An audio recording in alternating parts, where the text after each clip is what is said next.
नमस्कार, मैं राजीव झा। भाजपा से उम्मीदवार राजू बिष्ट जी, हम उनको सबसे पहले एसके लाइव में स्वागत करते हैं। सर, आपका बहुत बहुत स्वागत है एसके लाइव में। नमस्कार, और आपके दर्शकों को भी मेरा राम राम। तो पहला सवाल मेरा राजू जी आपसे ये, आप कॉर्पोरेट वर्ल्ड के इंसान हैं, राजनीति में कब से आपको इंटरेस्ट जगी?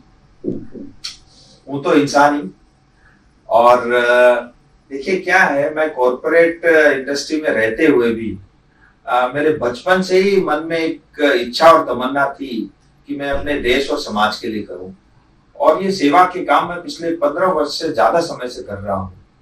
और जब मुझे पार्टी ने ये अपॉर्चुनिटी दी कि तुम जिस क्षेत्र के हो उस क्षेत्र में जाकर के अपने लोगों की तुम सेवा करना चाहोगे, तो मुझे लगा ये मेरे लिए एक अवसर है।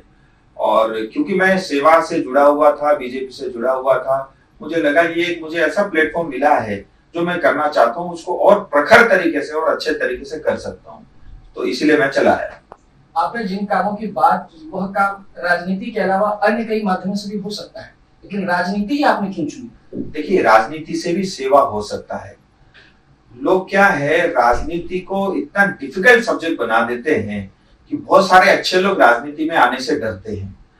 राजनीति वास्तव में क्या है? सेवा है। आप हाथ जोड़ करके वोट मांगते हो, किसी के पैर छूते हो, आप यही तो दर्शाते हो कि आप मुझे वोट दो, मैं आपकी सेवा करूंगा, और जीतने के बाद आप भूल जाते हो। मैं उनमें से नहीं हूँ। मैं ये मानता हूँ राजनीति बहुत सिंपल है, सरल है। आपके अंदर दिल में इच्छा शक्ति होनी चाहिए लोगों की सेवा करने की, और वो मेरे में है, और वो मैं 5 साल ये करके दिखाऊंगा।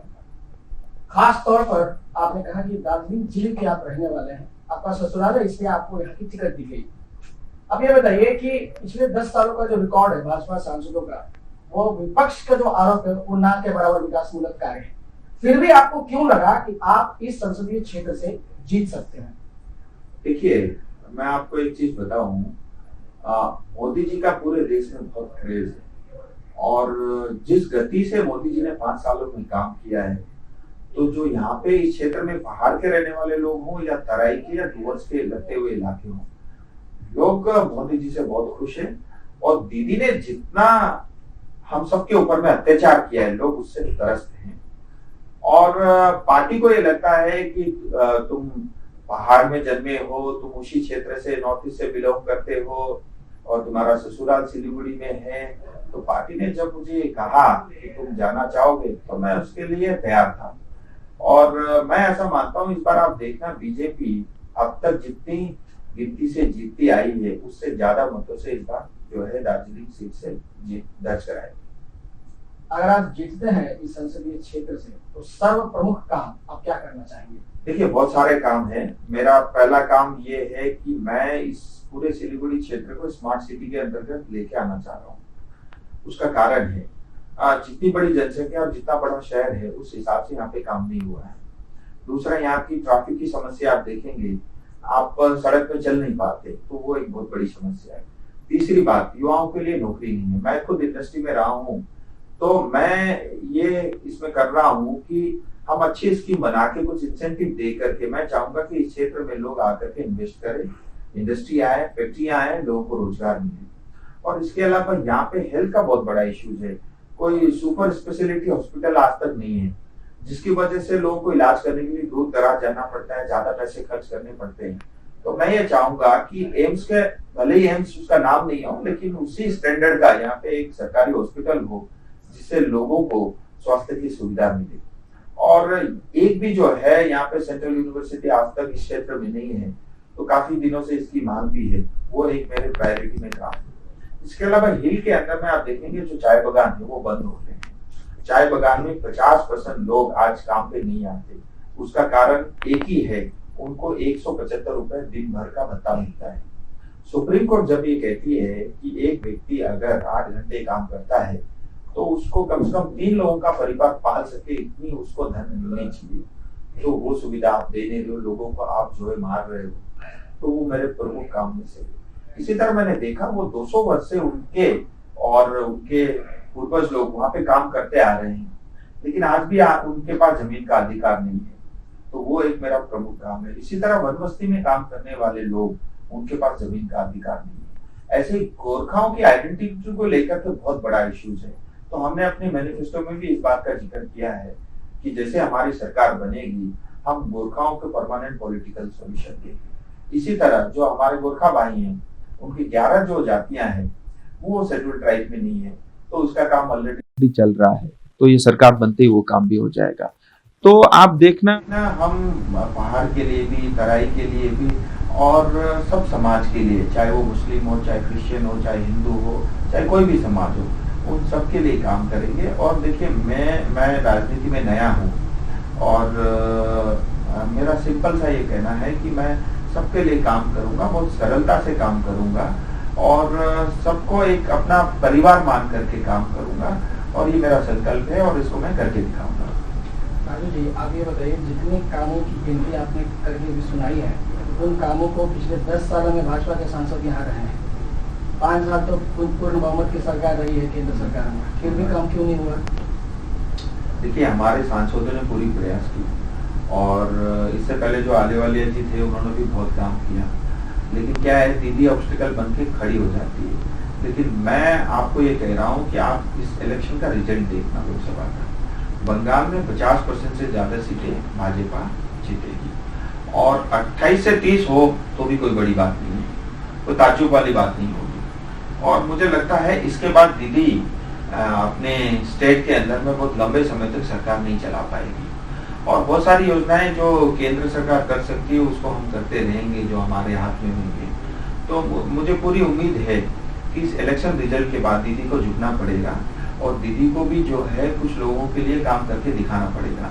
आज जिस तरह से आपने गुंडागर्दी फैला रखी है पूरी क्षेत्र में, लोग त्रस्त हैं और लोग दुखी हैं। आप किसी भी समाज को ले लो, बंगाली समाज सबसे ज्यादा दुखी है क्योंकि आपने कोई विकास नहीं किया। आपने उनको उल्टा ये कह दिया कि आप दुर्गा पूजा नहीं कर सकते, बिहारी समाज को आपने बोल दिया आप छठ पूजा नहीं कर सकते, वो दुखी है। व्यापारी को आपने डराया है, आपको धमकाया है, आपने व्यापार करने का लायक माहौल नहीं बनाया, इसलिए वो दुखी है। आप जो है हमारे राजवंशी भाई जो सबसे शक्तिशाली होते थे किसी समय में, आप सबसे कमजोर आपने बनाया। हमारे यहाँ पे गोचे, मेचे, टोटो, ये सब जो लोग रहते हैं वो विकास नाम की चीज उनके पास नहीं पहुंची। गोरखा, आपने उनके छाती में चढ़ के 11 गोरखा भाइयों के आपने छाती में गोली चलाई, तो वो लोग कैसे भूल सकते हैं उस चीज को। तो दीदी के प्रति बहुत आक्रोश है और आप देखना दीदी को ये सरकार चलने में मतलब ज्यादा लंबे समय तक दीदी ये सरकार नहीं चला सकती। आप जब जीतेंगे तो ममता बनर्जी तो फिलहाल 21 तक तो वो राज्य सरकार में है, आप यानी कि 2 साल वेट करेंगे उनके हटने का, 2 साल आप चुपचाप बैठे रहेंगे, विकास कार्य रुका रहेगा उनके वजह से, क्योंकि वो तो हर स्पीड ब्रेकर है, हर केंद्र सरकार की योजना में वो आड़े आएगी। तो क्या 2 साल आप चुपचाप बैठेंगे 2021 ममता बनर्जी के हटने का, मैं उससे पहले भी आप किस तरीके से काम करना चाहेंगे? देखिए, बहुत सारे काम ऐसे हैं आप लोगों को साथ लेकर के, पब्लिक को साथ लेकर के काम कर सकते हो। बहुत सारी योजनाएं हमारी केंद्र की है वो आप आसानी से कर सकती हो। और जैसा कि मैं बता रहा था, दीदी को भी मजबूरन यहाँ के क्षेत्र के लिए जो इतनी अड़ियलपन आज है उनको इससे थोड़ा सा जो है अड़ियलपन से हटना पड़ेगा, क्योंकि आप जैसे आपकी जो है 50% से ज्यादा सीट बीजेपी जीत जाएगी तो आपकी जो है जमीन खिसक जाएगी। और मैं अपनी तरफ से पूरी कोशिश करूंगा कि इस क्षेत्र को जो है जो जिस विकास के रफ्तार से जो छूटा हुआ है उसको मैं मतलब उसी माहौल में ले आऊं जो देश भर में चल रहा है। राजू जी, आप ये बताइए, 2014 में जब प्रधानमंत्री सिलीगुड़ी में आए थे जनसभा करने के लिए, तो उस टाइम उन्होंने कहा था कि गोरखाओं का सपना हमारा सपना, यानी गोरखालैंड। तो इस क्षेत्र में 5 साल में कोई कार्य नहीं हुआ है और आप कहीं जनसभा में कहते भी नहीं है कि गोरखालैंड हम बनाएंगे, इसके पीछे माजरा क्या है? देखिए, हमारी पार्टी ने स्पष्ट कहा है और आज से नहीं बहुत लंबे समय से कहा है, जो हमारे गोरखा भाई है उनका देश में बहुत बड़ा योगदान है, हम उनको भूल नहीं सकते और देश के लिए बहुत बलिदान उन्होंने दिया है। आज इस क्षेत्र में रहने वाले उन गोरखाओं को आप अत्याचार करो, ये ठीक नहीं है और बीजेपी पार्टी हमेशा उनके साथ खड़ी है। और आज भी जो है हम स्पष्ट रूप से मैनिफेस्टो में ये बात कह रहे हैं कि हमारी सरकार बनने के बाद इस समस्याओं का हम परमानेंट पॉलिटिकल सॉल्यूशन गोरखाओं के लिए करेंगे। दूसरी बात, जो 11 जातियां हैं उनको भी हम शेड्यूल ट्राइब में डालेंगे। ये दो मुद्दे प्रमुखता से भारतीय जनता पार्टी ने अपने मैनिफेस्टो में, अपने विजन डॉक्यूमेंट में ये दोनों चीज़ें डाली हुई है और हम गोरखाओं के साथ हैं। और जो मोदी जी ने तब कहा था गोरखा का सपना मेरा सपना, वो आज भी है। और अभी हमारे राष्ट्रीय अध्यक्ष जी अमित शाह जी भी आए थे, उन्होंने भी यही बात रिपीट की। तो पूरी तरह हम उनके साथ हैं और उनके लिए काम करेंगे। कहीं ये सिर्फ एक चुनावी जुमला तो नहीं है कि 2014 में मैनिफेस्टो में शामिल हुआ, फिर 2019 के चुनाव में मैनिफेस्टो में शामिल कर रहे हैं? क्योंकि अंतिम जब संसद का सत्र चल रहा था उस टाइम कहा गया था कि शीतकालीन सत्र में ना हो पाया, या बजट सत्र या अंतिम सत्र में हम पास करेंगे ही करेंगे 11 जनजाति का जो मुद्दा है, वो हुआ नहीं। फिर आप मैनिफेस्टो में शामिल कर रहे हैं भाजपा का, कहीं ऐसा तो नहीं कि ये भी 5 साल डिले हो जाएगा? देखिए, डिले नहीं होगा। अब बहुत सारे मुद्दे होते हैं। देखिए कितने सारे बिल अटकाए गए पार्लियामेंट में, यहाँ तक कि आपने अभी राम मंदिर भी बनने नहीं दिया। तो ये सब प्रोसेस में टाइम लगता है, लेकिन इच्छा शक्ति आप देखो ना, आप टीएमसी से पूछ लो क्या वो चाहते हैं, गोरखाओं के साथ हैं, गोरखाओं की जो सपने आप पूरा करने के पोजीशन में हो, नहीं है। कौन है? तो बीजेपी ही है। और हमने ये बात हमेशा से प्रमुखता से कही है और इस बार भी हमारे एजेंडा का पार्ट है। और मुझे लगता है ये दोनों काम इस 5 वर्ष में जरूर होंगे और मेरे लिए अच्छा है, मेरे लिए गर्व का विषय होगा कि मैं अपने लोगों के लिए मैं कुछ कर पाऊँ। राजू जी, आप ये बताइए कि आप चुनाव किसके बल पर जीत रहे हैं? एक सूर्या कंपनी के एमडी हैं उसके बल पर, न प्रधानमंत्री नरेंद्र मोदी जी के बल पर, या पहाड़ के कुछ जो समर्थन आपको लगातार मिल रहा है उसके बल पर? ये बताइए। देखिए, मोदी जी से लोग इतना प्रेम करते हैं, मुझे देख के बहुत अच्छा लगा। और जो मोदी जी को लेकर के जो क्रेज है वो देखने लायक है। वो कश्मीर से कन्याकुमारी, गुजरात से लेकर के मणिपुर तक है। और इस क्षेत्र में कुछ ज्यादा ही, क्योंकि उन्होंने ममता दीदी का अत्याचार झेला है। तो मोदी जी तो है ही, और साथ ही में मैं इस क्षेत्र से बिलोंग करता हूँ, इस पहाड़ में जन्मा हूँ, तो उसका भी मेरे को एक एडवांटेज मिल रहा है। और जो जिन्होंने हमको समर्थन दिया है, और उनका भी पहाड़ के अंदर में और समतल के अंदर में काफी बड़ा होल्ड है। तो ये सब मिला जुला के हम सीट जीत रहे हैं। और इस बार अच्छा है, बीजेपी का कैंडिडेट का कॉम्बिनेशन बहुत अच्छा बना है। वो यहीं का रहने वाला लोकल भी है और लोग बीजेपी को पसंद भी करते हैं। और यहाँ के इस क्षेत्र के जो बड़ी पार्टी है उनका भी समर्थन है। और अच्छी बात यह है कि टीएमसी के पास कोई एजेंडा नहीं है और कांग्रेस और सीपीएम रेस में भी नहीं है। तो कुल मिला के ये जो पोजीशन बन रही है बीजेपी के लिए बहुत अच्छी है। और आप देखना जब इसका रिजल्ट आएगा, और पिछले 2 बार जितनी गिनती से हम जीते थे उससे ज्यादा गिनती से इस बार हम जीत दर्ज कराएंगे। राजू जी, हाल ही में मुख्यमंत्री ममता बनर्जी ने एक जनसभा से विनय तामांग के बदले बिमल गुरुंग का उन्हें नाम लिया। कहीं ऐसा तो नहीं है कि ममता बनर्जी का फिर से अब कनेक्शन होने जा रहा है बिमल गुरुंग से? नहीं, डरती है। बिमल गुरुंग जी से ममता दीदी डरती हैं और मुझे लगता है उनको दिन में भी रात में भी बिमल जी के ही सपने आते हैं। और आप देखिए ना, आप मतलब आपके जो सहयोगी दल है, आप उनका पूरे मन से, उनका मंच में से आप उसका अच्छे से ठीक तरीके से नाम नहीं ले सकते, तो मैसेज क्या जाता है पब्लिक में। और मैं आपको स्पष्ट कर दूं, देखिए टीएमसी के साथ यहाँ पे कोई जनता नहीं। टीएमसी के पास पुलिस है, उनके साथ पुलिस वाले हैं, और बीजेपी के साथ पब्लिक है। और आप देखना, बहुत चौंकाने वाला ये रिजल्ट रहेगा। और दीदी जहां भी घूम रही है, मुझे लगता है 6-8 दिन इस क्षेत्र में लगाया, उनके लिए नाक का सवाल बना हुआ है। कल भी एक सिलीगुड़ी में सभा हुई दीदी की, और मुझे पता चला 5,000 लोगों की सभा बुक की थी, लोग आए थे 1200-1500 ही।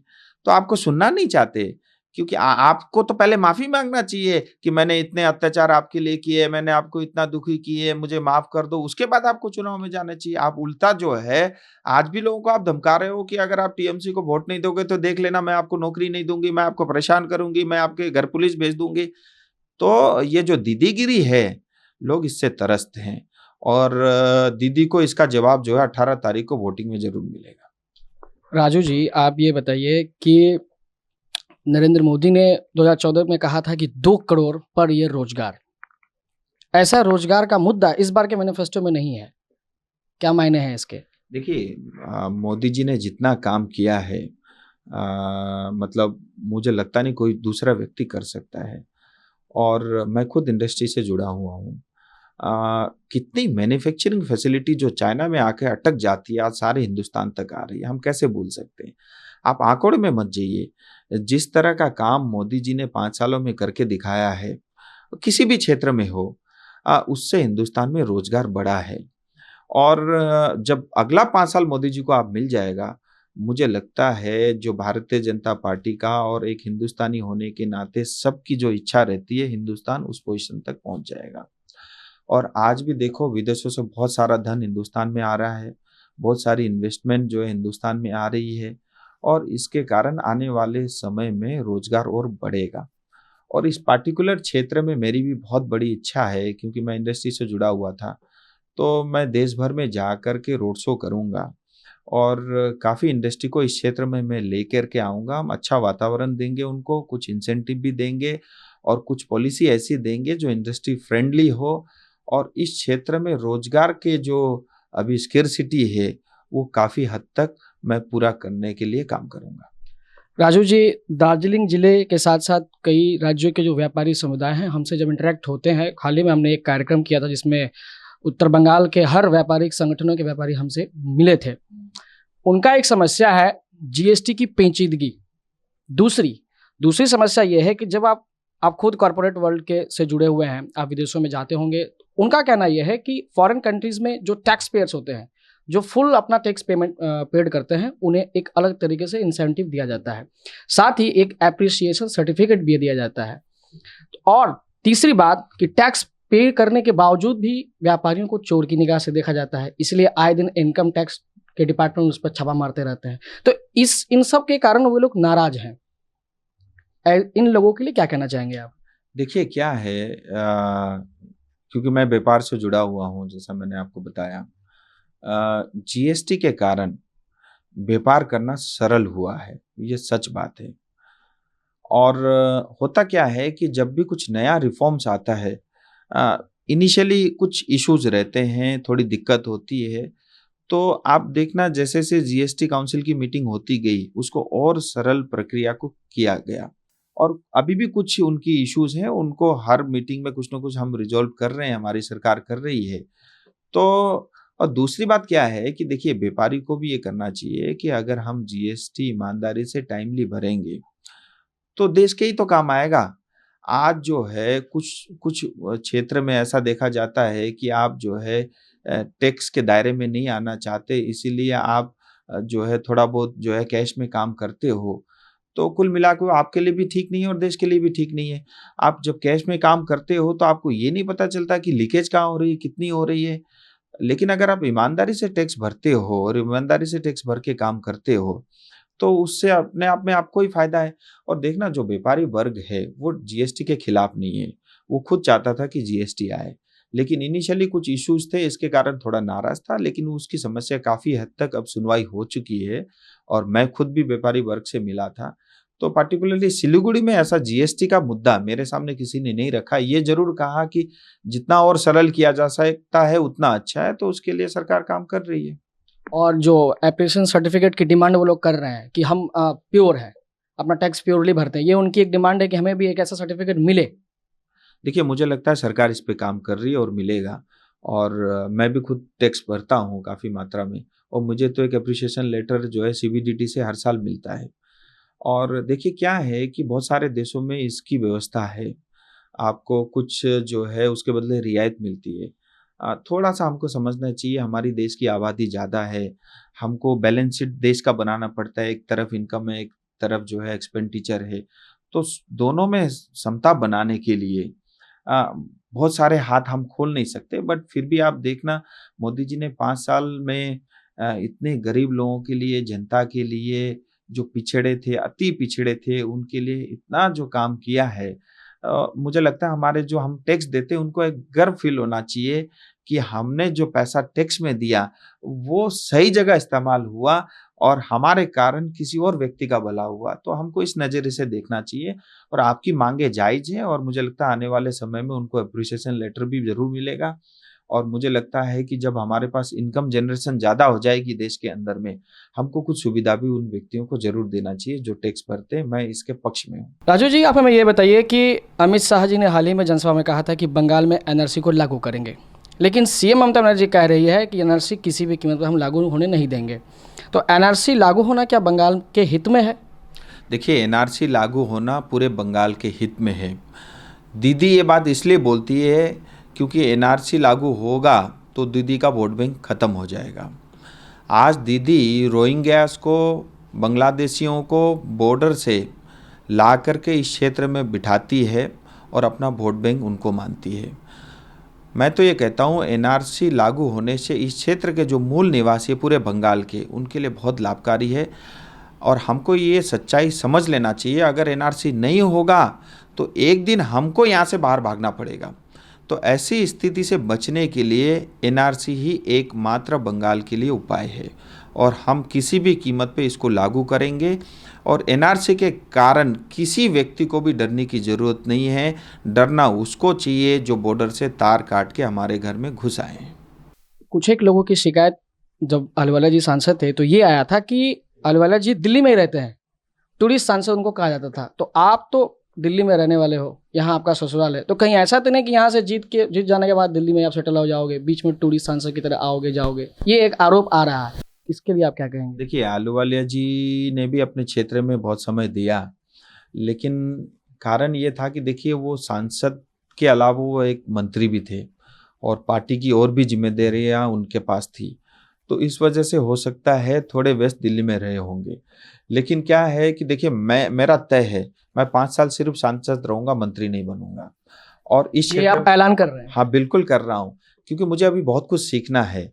मुझे लोगों को बीच जाना है, उनके दुख समझने हैं, उनके लिए काम करना है।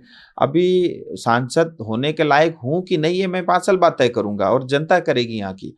तो मेरी ये इच्छा है कि मैं 5 साल एज ए सांसद ही काम करूं, लोगों की सेवा करूं और ज़्यादा से ज़्यादा समय इस क्षेत्र में दूं, क्योंकि इस क्षेत्र से मैं पहले भी जुड़ा हुआ, मैं आता रहा हूं और मेरा काफ़ी लगाव है। और यहाँ के लोगों का जो उत्साह और जो प्यार देखा मैंने इस चुनाव में, वो मतलब दिल मेरा बहुत गदगद है।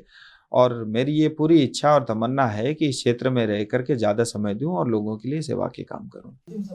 वोटर्स के लिए आप क्या कहेंगे आगामी 18 अप्रैल के चुनाव को लेकर? बस मैं यही अपील करना चाहूंगा कि हमको मोदी जी को दोबारा प्राइम मिनिस्टर बनाना है और मोदी जी ऐसे व्यक्ति है जो हमारे देश को बहुत आगे ले जा सकते हैं। और खास करके बंगाल में जो दीदी ने जिस तरह का अत्याचार किया है उसके खिलाफ हमको वोट करना है। 18 तारीख को टीएमसी के कुछ लोग ये अभी से अफवाह फैला रहे हैं कि हम बूथ कैप्चरिंग करेंगे, हम लोगों को डराएंगे, धमकाएंगे। आप सब लोग जो है, आप ये मान के चलो कि कुछ जगह ये करने की पोजीशन में भी होंगे और ये करेंगे भी। हम सबको ये देखना चाहिए, अगर आज हम डर के घर बैठ जाएंगे, वोट नहीं करेंगे, तो हमारे आने वाली पीढ़ी है उनको हम सुरक्षा नहीं दे पाएंगे। तो हमारे फ्यूचर के लिए, हमारे आने वाली पीढ़ी के लिए हमको घर से निकल करके 100% मतदान करना चाहिए और मोदी जी के नाम पे हमको बीजेपी को जिताना चाहिए, क्योंकि बीजेपी एकमात्र पार्टी है जो इस क्षेत्र को बचा सकती है। और इस क्षेत्र का जो भौगोलिक स्थिति जो चेंज हुआ है, जो बांग्लादेश से घुसपैठियां डेली लेवल पे आ रहे हैं और इस क्षेत्र को बिगाड़ रहे हैं, उसके खिलाफ जाकर के हमको वोट करना चाहिए और बीजेपी को विजयी बनाना चाहिए। बहुत बहुत धन्यवाद SK लाइव के साथ राजू जी जुड़ने के लिए। तो आपने देखा हमारे बीच उपस्थित जुड़े हुए रहे दार्जिलिंग जिले से भाजपा उम्मीदवार राजू सिंह बिष्ट जी। तो इसी तरह के एक्सक्लूसिव मुलाकात के लिए आप बने रहिए SK लाइव के साथ। आपका समय, आपकी खबर। धन्यवाद। नमस्कार।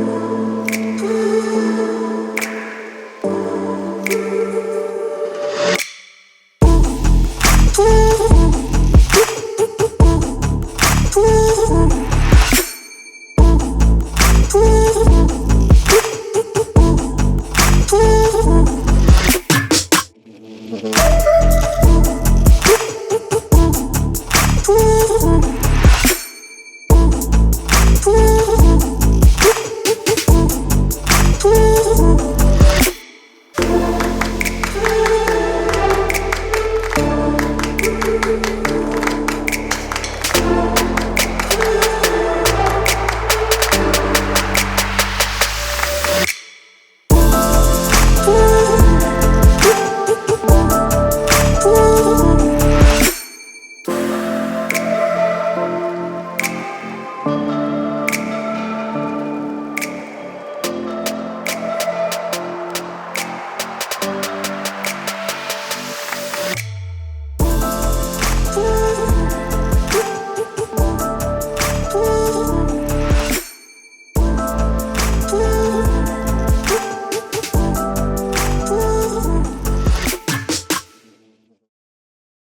UP General Store offers their customers complete set of home and office furniture, along with solutions for hospitals, schools and colleges. We have our own furniture manufacturing unit. Wide range of colorful chairs and drawers. Visit our showroom at UP General Store, a house of quality furniture, Sewok Road, Siliguri for a comprehensive range of items to choose from. Contact 8637369300. From sales to services, a one-stop shop for all your technology needs. Computer and hardware to high-speed copiers, printers, toner, lamination machines, note counting machines and CCTV cameras. You will find a solution for all of your technology needs under one roof at Kusum Infotech, Prince Hotel, Rishi Abindo Road, Hakimpara, Siliguri 993333 3401.